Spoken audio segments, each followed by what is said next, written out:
What are you doing in there? Hey guys, it's Nate with Eleanor Armory. We're finishing up a build we did or started here a while back with Brett. He's got some parts he got through us. We're going to finish out that clone build of the Gordy rifle from Black Hawk Down.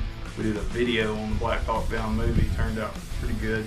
And we're going to finish that build out and paint it, right? We're going to try to paint it today. So what pattern are we going for on the paint scheme? Kind of like a tiger stripe, or? Yeah, kind of like a tiger stripe for this area. Okay, so like desert greens, some tan, and then black for your shadows? Yeah. Okay. Exactly. So you've got some parts that you got through me and some other stuff that we sourced, and we actually leaned back on Reddit to figure out a couple things to try to get this as accurate as possible. So go ahead and show them the, point out that, and we'll put it up on screen. The light mount, the barrel clamp. So the barrel clamp, he had to modify a little bit. You'll see it right here. To fit in there, he had to shave it down, and a lot of people apparently are having issues with that because nobody's making reproduction light mounts. And where did you get that mount from? Was it Mantis. Mantis? Okay. Their website. You got it online? Yeah. Yeah, we couldn't even find one, so like Mantis was the only one that we found, right? Yeah. So it's barrel clamp to Picatinny. So we're gonna try to mount that light right behind the bayonet lug, and you've got the Streamlight Pro Tack, right? That's correct. So we're going to mount it. And you also said that you had an Odin Mini that you thought about trying to mount, maybe? Yeah, possibly if the Streamlight doesn't work out. Okay. Well, we're going to try it out, and we'll be back with you in just a minute. All right, so we got the Pro Tack on here. We had to remove the front sling swivel to get it on here for it to mount because it was touching right here. So we kind of talked about modifying that later, or using a U-loop for him for a sling. So for the buttstock, since this is a pistol, which you could pin and weld this is from Brownells, one of their reproduction. It has a spot for pin and weld ready to go, like a hole. He's not going to pin and weld it. He's going to keep it a pistol in case he wants to, swap back and forth. But that does give you that overall length. So for the buttstock, we have a H&R. Their brace. They're like retro looking brace. So you get the aesthetic look, but it's open in the rear, and you've got a QD back here, and then it's thin for the brace compliant stuff. So he'll have a brace for that. And what do you think, Brett? How's it looking? I think it looks good. Yeah, I think it's coming together. So he's going to keep that regular A2 flash hider, and he's, you've talked about putting a suppressor on it in the future. So now we're going to move over to mounting your optic, and we'll get some footage of that up.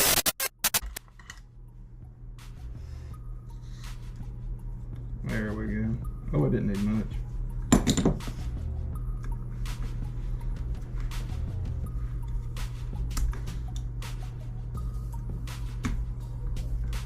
That's why I like those long ones for when you got something weird you're trying to get to.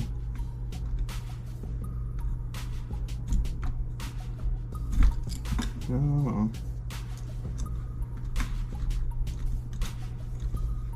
So when you shaved this down, you had to shave around the front and back of it, basically, right? Yeah, so front and back, and then a little bit on to fit it in. All right. So we're using a Weaver style mount for your optic. So we'll go ahead and test fit that on here, and you should be able to co-witness your irons with that. Oh yeah, that looks good. Throw that in the... Okay, so here we've got a Burris 30mm low mount. So hopefully this works with this height of the battery compartment and the controls of this Vortex. Is this the Strikefire? Strikefire 2, yeah. Strikefire 2. So, he couldn't source an aim point to put on it, but I think this gives that overall look of an aim point. So we're going to use it and see how it looks. This is pretty popular in a lot of these clone builds, whether the blood diamond type builds that people are doing now. So we're going to use it and see how it ends up looking. Brett, how would you feel about running like a competition style shooting with a setup like this? Do you think you'd do it, or? I'd have to get used to it first because I never ran anything like this before. So Yeah, you've got a lot of height over bore. yeah. So you know when we go to sight that in, that's going to be a factor. I see a lot of competitions now with like retro setups based around like old school clone rifles and stuff. People running competitions with them. They have like whole divisions and stuff. I think the tactical games or the proving grounds does that, or a couple type events like that. You can get this level on here somewhere flat. Not exactly, but and yes, my bench is level.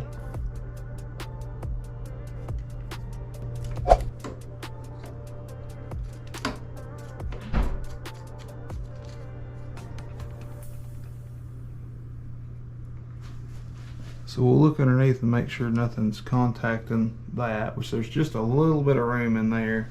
So I think we're okay on that, which is just the scope cap, but you still don't want it touching. So we'll get that tightened down and buttoned up and move on to the next phase of the project. Okay, so when you're painting a rifle, you want to be sure to mask up any important parts that you don't want painted. So my suggestion is if you're going to paint a rifle, you want to be sure that you're going to keep it because it may decrease the value of the weapon, but you want to make sure any oil or anything's off too, because that will stop the paint from adhering to the surface, which it's not going to be perfect. You know, it's going to get scratched up, it's going to get you know, kind of messy, but if you take the time to do the prep work, it'll actually turn out fairly well. I've painted it and it's turned out good, and you know, you can get crazy with patterns, you know, different camo patterns, but like right here around between your receivers, you'll have a little bit of oil buildup and things like that. Make sure your optic, if you have adjustment knobs, that you cover those. The end of the barrel, you don't want anything. Usually what I do with the end of the barrel is I will take tape and I will make a ball of tape, just kind of rough ball of tape. This flash hider is pretty long, so we'll make it kind of long, and I will take the tape. I know it's not going into the barrel, we can get that out. You don't want to forget about it and leave it in there. Another thing too is just don't get in a rush when you're painting. You want to give ample time. Try to do it on a dry, sunny day if possible. We're going to have to improvise because it's actually raining here in Georgia where we're at today, so we're going to do it under a covered porch, and we are going to put a fan over it and let it dry. I know some people will even put their stuff in an oven on like a low temperature and just let it almost bake on. I haven't personally tried that exactly, but that can work too. Make sure your dust cover's up, and actually too, besides your dust cover, you can actually mask this off so you don't get any overspray in here, and we can take something like a hobby knife and that you don't have any issues.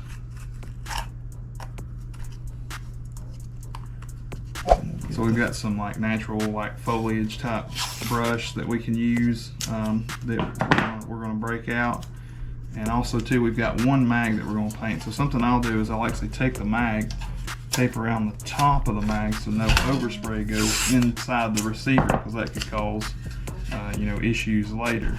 So we can, perfect. Another place too that can be pretty important where you can get overspray inside your lower receiver is your trigger. So to prevent that, what we're going to want to do, what I like to do anyway, is put a layer of tape around the trigger guard. It can be kind of aggravating to finagle in there, but once you get it, you can overlap it, and it's actually stopping us from painting the trigger itself. So we gave it a good wipe down. There's not a lot of oil on this gun. It hasn't been cleaned really or anything since it's been new. And, you know, we're gonna put the stock in the most out position so that when we paint it, the tube actually gets painted. Some people won't paint the tube because they don't want it to cause any obstruction from you know, adjusting the stock, which I haven't had any issues with it. I suppose it depends on the buffer tube, but you're not, you know, you're not putting that much paint on it. All right, Brett, so the gun's pretty much complete, so what do you think? It looks good. You like it? Yeah, I like it. Let's talk about the weight we were just talking about before we started rolling. The weight of this gun is significantly more. I mean, you know, you can tell putting some of this older style stuff on it, heavier stuff on it, that it adds weight. So, I mean, what was your first impressions when you picked it up after we got it? Yes, it definitely added a lot of weight towards the front, so you got to be mindful of that when you're shooting and picking it up and stuff. But you think it's gonna be a little bit harder to run on the range, or you gonna like it? I think once I get used to it, it's gonna run pretty good. I can't wait for you to get a suppressor for this thing. Yeah, like, that's gonna be awesome. Gonna finish the build nicely. You have a suppressor in mind? Yeah, I do. Probably the Otter Creek one. Otter Creek Lab? Yeah, the one that was on the other gun we did when we went out and shot. I like the Sandman, the Dead Air Sandman. I think it's the Sandman K.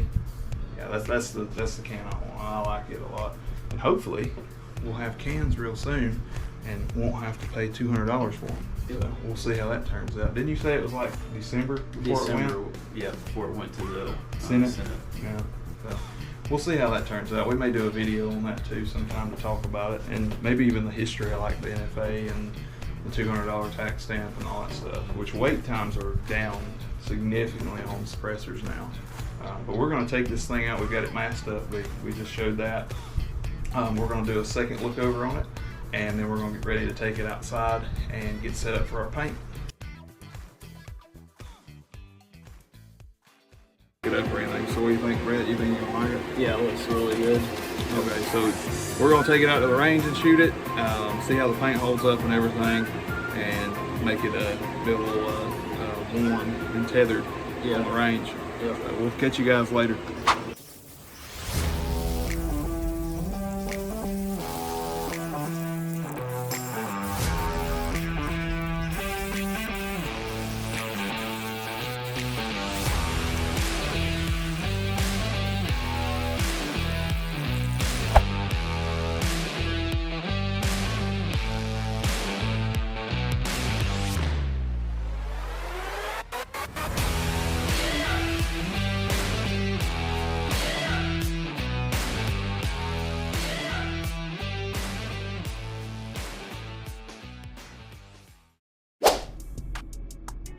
All right, Brett, so final thoughts. What do you think of it? It looks really good. Yeah, by far one of my favorite ones to build.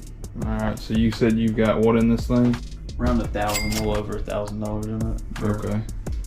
You got some stuff on deals and some stuff not on deals, and kind of had some parts and modified parts, but it turned out good. So we'll take it out to the range and shoot it and put a video up on that of just running some drills with it and stuff. But still, the paint's still a little tacky, so we're not really messing with it a whole lot. If you guys like content like this, like, share, and subscribe to our YouTube, Facebook, and Instagram. You're gonna see a whole lot more of this, and even on TikTok too, what we can post. But look us up on TikTok and give us a follow. Thanks, guys.